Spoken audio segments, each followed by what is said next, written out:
Okay, welcome to my channel, Bariatrics. I'm Tim. I am coming to you from the East Coast of the United States of America. I'm home now. November 27th, no, November 29th. I had my vertical sleeve gastrectomy and got home the 30th. Today is now December 2nd. And now that everything's kind of worn off, the drugs and everything that they give you in the hospital for pain. Now that I'm, getting comfortable with navigating around the house and getting in and out of the chairs and showering, I just wanted to give you some highlights or some just sort of my version of a reality check. And the reason I'm doing these videos is there's not a lot of men talking about their experience with the sleeve gastrectomy, and that's not to say that we can't benefit from anybody and their experience with any sort of gastric surgery. This is just my take on it. This is my experience. And, if you can relate to this, whether you're male, female, or whatever, feel free to tap a like and let me know what you thought. And I hope I can be helpful to you, because that's really my only goal. But, so I got home the next day around mid-afternoon, and a little bit groggy, but I'd done a lot of walking in the hospital, did a bunch of laps around the unit that I was on, and had a fair amount of walking in with that. Got home, was able to navigate steps pretty easily, which can be a problem because I have a really, really whacked out knee, and that's one of the things that I'm hoping that this surgery will help me navigate a little better and help me take better care of my knees and my back, because I have a job where I work on my feet, pretty 12-hour shifts in the hospital. So kind of going off on a tangent, but anyway, so I navigated the steps. I have some steps coming into my house, steps in the house. First day getting in and out of the chair was probably the most painful thing I was doing. And I think it's a couple things. Number one, I was kind of hunching forward. I've been staying in a recliner just because it leans forward. It's easier for me to get up and down. And so that was the most painful thing I've had to deal with so far. I do get some pain when I'm walking. I went with my son for a walk today around the neighborhood, about a 20-30 minute walk. And I'm trying to get myself into the habit of doing that, because I'm the kind of guy who likes to go to the gym and like to lift heavy things and throw them around. And it's probably why I have bad knees and shoulders and elbows. But so getting used to walking and doing, I wouldn't necessarily call it cardio, but a little bit more endurance-based exercises is something I want to get in the habit of doing. But long story short, I've been navigating all that with reasonable amount of pain. It's nothing that I've required a ton of pain medication for. I generally am not a fan of narcotics.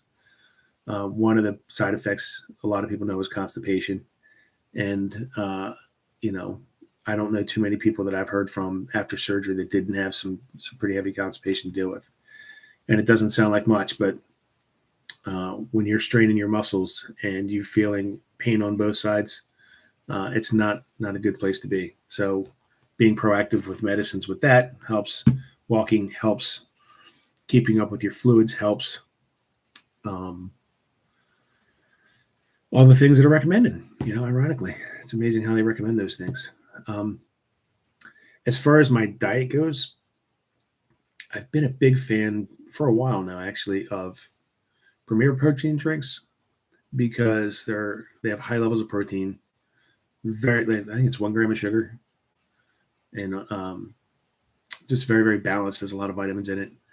And so when I had mentioned this to the dietitian, his response was basically, if you've got something that you're working with now and it's working, stay with it. Don't overcomplicate things. So I do that. I have 2 to 3 of those a day, and I can tell you that from a guy who could get one of those things down in a gulp or two, it's only about 11 ounces. Um, it'll take me about 2 hours to get a protein shake down, at least right now. And then I have zero sugar vitamin water that I drink, and one 20-ounce bottle that's pretty much lasting me all day. And then I'll interject some water in there, and my wife makes me some broth, or I'll make some broth. She's pretty wonderful. She doesn't want me getting up doing anything, but that's not why we did the surgery. But anyway, so what are the changes that I've seen? The biggest thing is I've noticed how predominant food was in my thought patterns and how frequently I thought about it.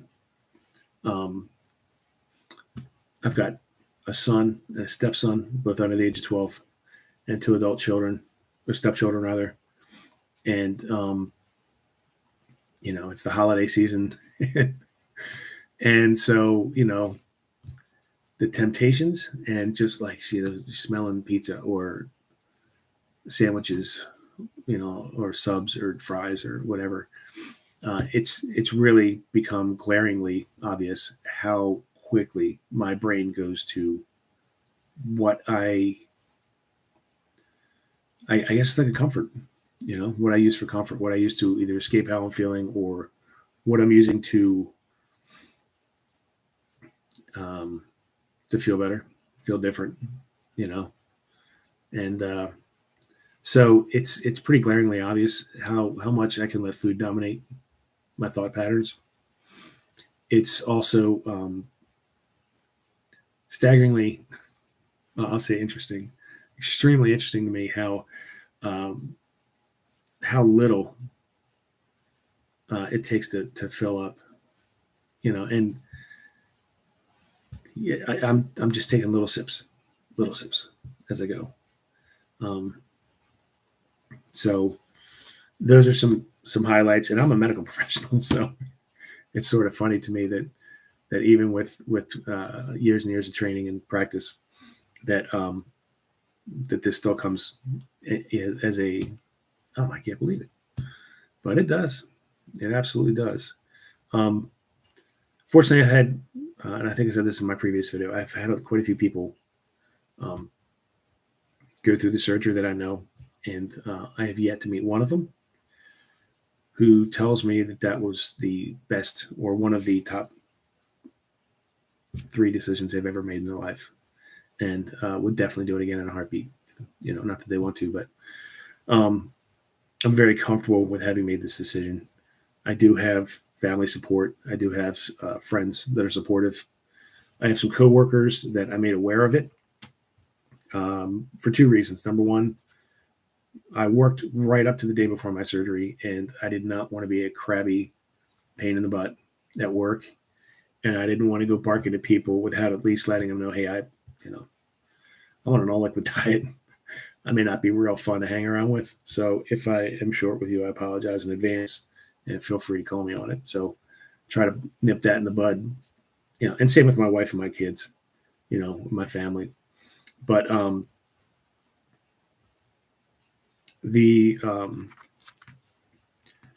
there's, this journey, it's going to take a while. There's not going to be any quick fixes for me.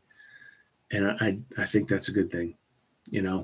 It's fun when you come home and, I'm looking forward to every week, just kind of checking my weight and just, and we can get caught up on that and hitting a number on a scale. Yeah, it's motivation. Yeah, it gives you a tangible, measurable outcome that you can look for, which is awesome. But the bigger part of this is I want to live differently, and I want to live healthfully, and I want to do a lot of things with my wife and my kids and my family. There's a lot of places I haven't traveled to yet. There's a lot of things that I haven't seen or experienced firsthand. 52 years old, I haven't been to Disney. Who knows why? But anyway, I digress. There's also some other things that I like a lot of these videos because I like giving myself a look into someone else's experience with something that we have in common, and not necessarily to anticipate that I'll have the same experience, but to say, hey, if this happens, you're not alone. You're not the only person that's ever felt this. And so I think that's pretty cool as well. So, last thing I'll say is I got home mid-afternoon on Thursday. Today's now Saturday. Well, almost Sunday, but in the evening Saturday. And, I just wasn't feeling very good. Not horrible, but didn't know that I had anything to bring to the program that you guys would benefit from. So I figured if I waited another day, it's not a big deal, because I'm going to end up clipping a lot of these things together and hopefully producing something that you all will benefit from. And, with that being said, I welcome any feedback, any experiences you've had. I welcome anyone to come and take a look at the videos. This is a journey, and I'll give you everything. All of this whole thing's a journey. I have no experience with videoing, editing, so it's probably why my lighting looks like crap, and I don't have my glasses on, so can't really see how blurry it is or not. But so I'm learning these things as we go. So first few videos might be low quality, and I apologize. But if the picture's low quality, hopefully the message isn't. And all that being said, I wish you all the best. I will continue to update. I haven't figured out if I'm going to do like a weekly update or a bi-weekly or semi-weekly update, or how this is all going to play out yet, because I'm a pretty busy guy, fortunately enough. But I will be bringing you more content. I will be keeping you up to date. And I'll be having measurements for you. I guess to go over the numbers. I weighed myself today, and I was 332. I went in. I had 5 days of liquid diet at 347. I think was my starting weight, right in there. And so that's 14 pounds. But I also noticed it was kind of weird that that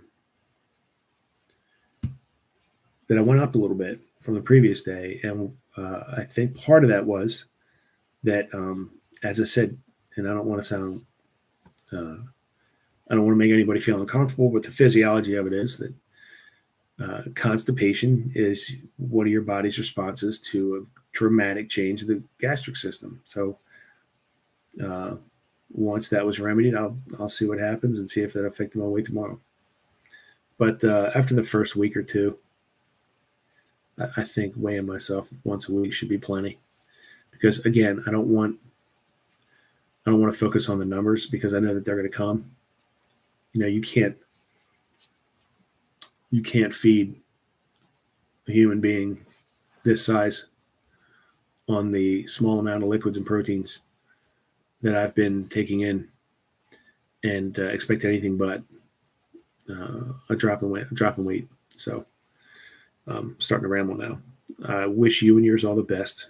If this is your first time, please give a like. Feel free to subscribe, and I'll keep adding content. And this is the last thing. If anybody has any comments that they think I would benefit from, as far as my improving my production quality or improving my message to you all, I'm open to that. Just ask that everybody here be cooperative, non-judgmental, because this is supposed to be shared experience. This is supposed to be for anybody who needs it. This is supposed to be helpful. And if it is, awesome.